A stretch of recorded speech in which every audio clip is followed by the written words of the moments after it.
बिलासपुर गांव के पास दो सब्जी वाले रहते थे, रघु और मोहन। दोनों अच्छे पड़ोसी थे और हमेशा एक दूसरे की मदद करते थे। वह हर सुबह सब्जी मंडी जाकर ताज़ी सब्जियां इकट्ठा करते और गांव-गांव जाकर बेचते थे। एक दिन जब रघु और मोहन सब्जी मंडी गए, तो उन्हें महसूस हुआ कि मंडी में अच्छी और हरी सब्जियां खत्म हो गई हैं। मोहन भाई, इस मंडी में तो अब ताज़ी और हरी सब्जियां मिलना मुश्किल है। लगता है हमें पड़ोस के गांव में जो बड़ी सब्जी मंडी है, वहां से सब्जियां लानी होंगी। नहीं रघु भाई, उस गांव में तो बदमाश समीर और उसके गिरोह रहता है। बिना पूछे वहां जाना ठीक नहीं होगा। रघु ने हंसते हुए कहा, अरे सब ठीक रहेगा, हम बस जल्दी से ताज़ा सब्जियां लेंगे और आ जाएंगे, किसी को पता भी नहीं चलेगा। मोहन को थोड़ी चिंता तो थी, लेकिन रघु की बात मानकर वह भी उसके साथ चल पड़ा। जैसे ही वे दोनों समीर के गांव में पहुंचे और ताज़ी सब्जियां इकट्ठा करने लगे, वैसे ही समीर को इसकी खबर लग गई। समीर की बिलासपुर गांव के लोगों से बिल्कुल नहीं बनती थी, इसलिए उन्हें अपने गांव में घुसने नहीं देता था। अरे, तुम दोनों की इतनी हिम्मत जो बिना पूछे मेरे गांव में आने की जरूरत की। रघु और समीर के बीच जोरदार झगड़ा शुरू हो गया। तभी वहां से जगदीश चाचा आ गए। जगदीश चाचा गांव के मुखिया और सब्जी मंडी के बड़े व्यापारी थे, जिनकी सभी गांव वाले बड़ी इज्जत करते थे। उन्होंने दोनों को शांत करने की कोशिश की। समीर बेटा, तुम्हें तो मांस मछली खाने का शौक है, फिर तुम इन सब्जियों को लेकर क्यों लड़ रहे हो? मुद्दा सब्जियों का नहीं, गांव का है। अगर मैं इनके गांव में जाता तो वहां मुझे चोर और बदमाश कहकर भगा देते। ठीक है बेटा, जो हुआ सो हुआ। अब से रघु और मोहन यहाँ नहीं आएंगे। समीर ने मजबूरी में हाँ तो कह दिया, लेकिन उसके दिल में बदले की आग जल रही थी। समीर ने रघु और मोहन से बदला लेने की सोची और उसके लिए अपने 3 दोस्तों विकास, सूरज और प्रवीण को अपने घर खाने में बुलाया।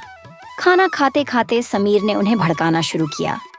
देखो, ये रघु और मोहन अपने आप को बहुत बड़े 30 रखा समझते हैं। हमें उन्हें सबक सिखाना होगा। क्यों ना हम इन्हें आपस में लड़ा दें।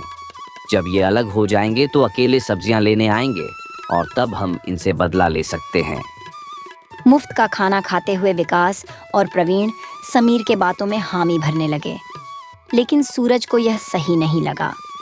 ये ठीक नहीं है, मैं इस साजिश में तुम्हारा साथ नहीं दे सकता। इतना कहकर सूरज वहां से चला गया। समीर ने प्रवीण से कहा, इस काम को तुम ही कर सकते हो क्योंकि तुम मेरे नए दोस्त हो। वहां तुम्हें कोई नहीं पहचानेगा। अगले दिन प्रवीण पहले मोहन के घर गया। अरे मोहन भाई, मैंने सुना है कल आपकी लड़ाई समीर से हो गई थी, लेकिन रघु भाई कह रहे थे कि आप तो बहुत डरपोक निकले। लड़ाई के वक्त तो आप कोने में दुबक कर बैठ गए थे। यह सुनकर मोहन और उसकी पत्नी सरिता को बहुत गुस्सा आया। इसके बाद प्रवीण रघु के घर गया। रघु भाई, मैंने सुना कि कल आपकी समीर बदमाश से लड़ाई हुई थी और आपने उसका डटकर सामना किया, पर मोहन भाई को ऐसा नहीं कहना चाहिए था। रघु ने पूछा, क्या नहीं कहना चाहिए था? मोहन भाई तो कह रहे थे कि आप एक नंबर के झगड़ालू आदमी हो। उन्होंने तो आपको वहां जाने से मना किया था, लेकिन आपको तो जब भी मौका मिलता है लड़ने को तैयार रहते हो। यह बात रघु और उसकी पत्नी लक्ष्मी को भी अच्छा नहीं लगा और वह गुस्से में आ गए। दोनों दोस्तों के बीच मनमुटाव हो गया और रघु ने तय किया कि वह अकेले ही सब्जियां लेने जाएगा। अगले दिन रघु और मोहन अलग अलग सब्जियां लाने निकल पड़े और यहाँ समीर ने अपने दोस्तों से मिलकर रघु को पिटने का प्लान बनाया था। सूरज को जब समीर की चालाकी का पता चला तो उसने सारी सच्चाई मोहन, सरिता और लक्ष्मी को बताई। अब वे समीर को सबक सिखाने के लिए तैयार हो गए। उन्होंने आसपास के कुछ जान पहचान वालों को इकट्ठा करके निकल पड़े, पर यह रघु को समीर और उसके दोस्तों ने घेर लिया और धमकाने लगे। बड़ा साहूकार बन रहा था, अब देख तेरी सारी हेकड़ी कैसे निकालते हैं हम। इससे पहले समीर और उसके दोस्त रघु का कुछ बिगाड़ पाते, सूरज, जगदीश चाचा, मोहन, सरिता और लक्ष्मी लोगों को लेकर वहां पहुंच गया। सभी ने मिलकर समीर और उसके दोस्तों की खूब धुलाई की। जगदीश चाचा ने समीर की साजिश को देख समीर और उसके साथी को गांव से बाहर निकाल दिया गया। रघु और मोहन को अपनी गलती का एहसास हुआ और वे फिर से अच्छे दोस्त बन गए। कहानी की सीख: हमें ऐसे लोगों से बचकर रहना चाहिए जो जरूरत से ज्यादा मीठी बातें करते हैं और दूसरों को भड़काकर उनका फायदा उठाने की कोशिश करते हैं।